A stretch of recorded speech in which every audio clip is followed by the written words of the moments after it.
Hello, fellow bibliophiles, and welcome back to Blatantly Bookish. I'm Marissa, and today I would like to discuss the books that I read in the month of December. Needless to say, this video is a bit belated since it's basically February and most people are posting January wrap-ups already. But I had other videos that I was more excited to film first, like my goals video and my favorite books of 2019 video, and so I didn't really have time to film this one until now. And I didn't want to move on in 2020 without talking about these books at all, so here they are.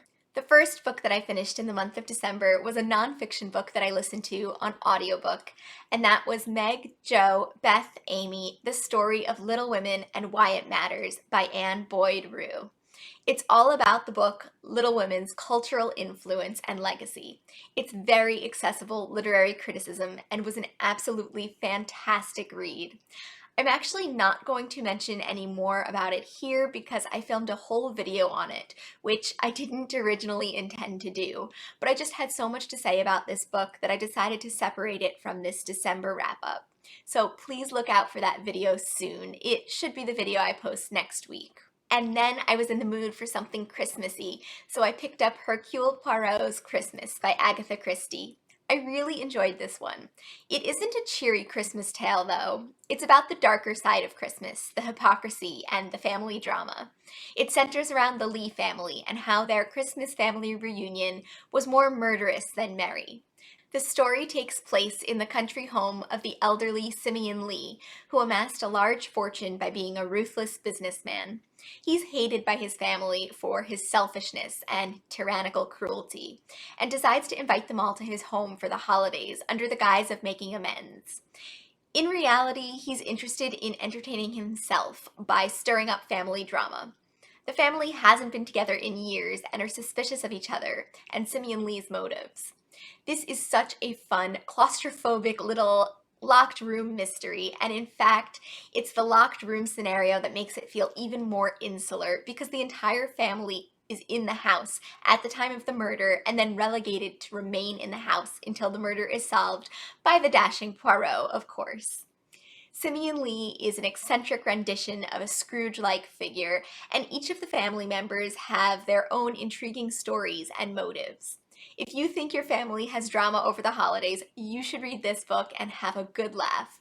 It's a murderous masterpiece and was comfort reading for me at its finest.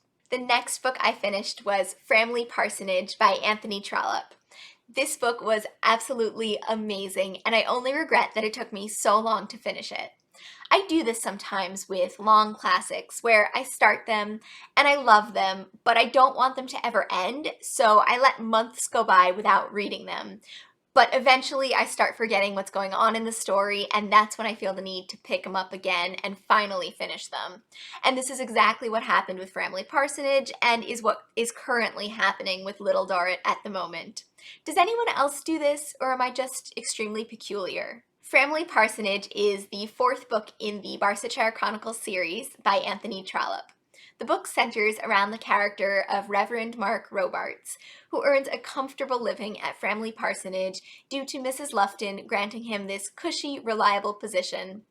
Mark's aspirations for more in life lead him to interact with the scoundrel Mr. Sowerby, who's a member of Parliament but lives well above his means by mooching off of other people. Mr. Sowerby convinces Mark to co-sign some bills, claiming that he will never be responsible for them. But Mark ends up in tremendous debt due to this ill-fated decision, and the situation spirals out of control.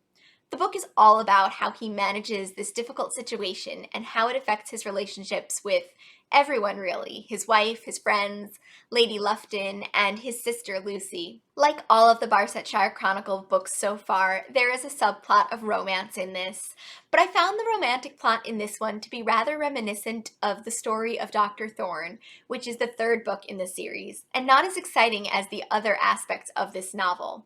It deals with class and money in fascinating ways, and Trollope depicts such well-rounded and complex characters. Lady Lufton is one of my favorite characters in this book, and I already spent a great deal of time talking about her in my cozy reading vlog, but she is just such a strong-willed character who has command of such power and prestige through her wealth, but her relationships are fraught with the results of firmly held prejudices about class that she struggles to maintain throughout the course of the book. And then there are also characters in this book that overlap from previous books in the Barsetshire Chronicles. Mrs. Proudie, Mrs. Grantley crop up again, and so do Dr. Thorne and Miss Dunstable, who's another one of my favorite Trollope characters. And it's so fun to revisit them and see them as more minor characters through new characters' points of view. Trollope is just brilliant, and if you haven't read his works yet, I highly, highly recommend that you do. And as much as I loved Framley Parsonage, I wouldn't start with it because it is the fourth book in the series. It could actually be a standalone book, but to really get the depth of entertainment from the overlap of characters, it's best to read the series in order, in my opinion. I am ever so slowly making my way through the Barsetshire Chronicles, and next up in the series is The Small House at Allington, which I am so excited for, but I might not pick it up until the spring. We'll see. I also sort of read Peter Pan by J.M. Barrie this month.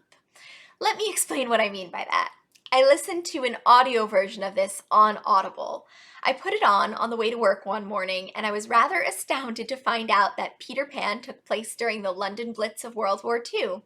I was actively driving, or I would have stopped listening, but it was early in the morning, and I had this moment of sheer panic and doubt as to when J.M. Barrie wrote Peter Pan. When I got to work, I looked it up, and of course Peter Pan was originally published in 1904, well before World War II, just like I thought. But by then, I had fallen in love with this version. It's just so well produced. The voice actors and sound effects are engaging, and this story had me on the edge of my seat.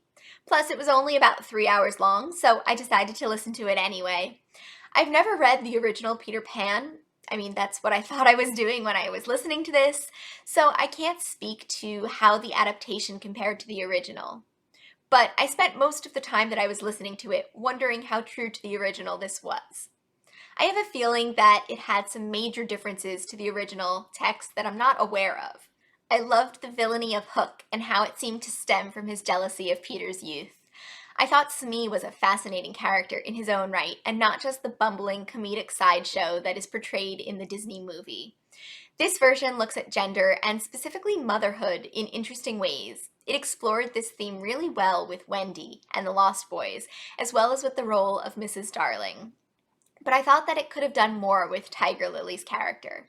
She runs this tribe of lost girls, and like the Lost Boys and the pirates, they don't have mothers either, but they don't seem to need them, and Tiger Lily is a strong leader of the lost girls. I think the role of Tiger Lily in comparison to the other motherly female figures could have been explored further, especially since I found parts of this version to be glaringly sexist. Is this because there are elements of sexism in the original? I have no idea. I thoroughly enjoyed listening to this book, but I feel like I just need to read the original to be able to appreciate this adaptation better. It would be fun to read the original and then listen to this again and share my thoughts with you. And maybe I'll get to do that one day. If you have read Peter Pan, I highly recommend that you listen to this version because it was entertaining in its own right, and you might get more out of it than I did by being familiar with the source material. And last but not least, I also finished How to Be a Victorian by Ruth Goodman in December.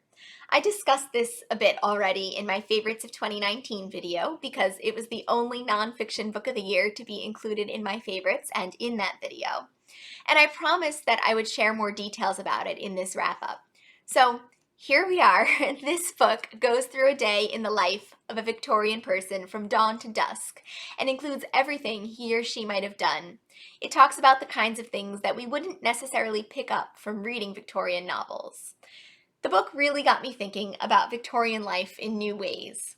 Ruth Goodman is an expert historian and even lived like a Victorian for periods of time, so I found her personal anecdotes really added to the subject matter.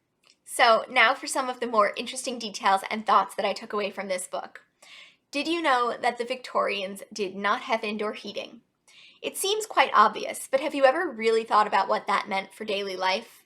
And in fact, in the early Victorian period, they subscribed to a miasma theory of disease, which is that disease was caused by bad air or smells in the air. So to prevent stale air and subsequent disease, Victorians would keep their windows open overnight, even in the dead of winter.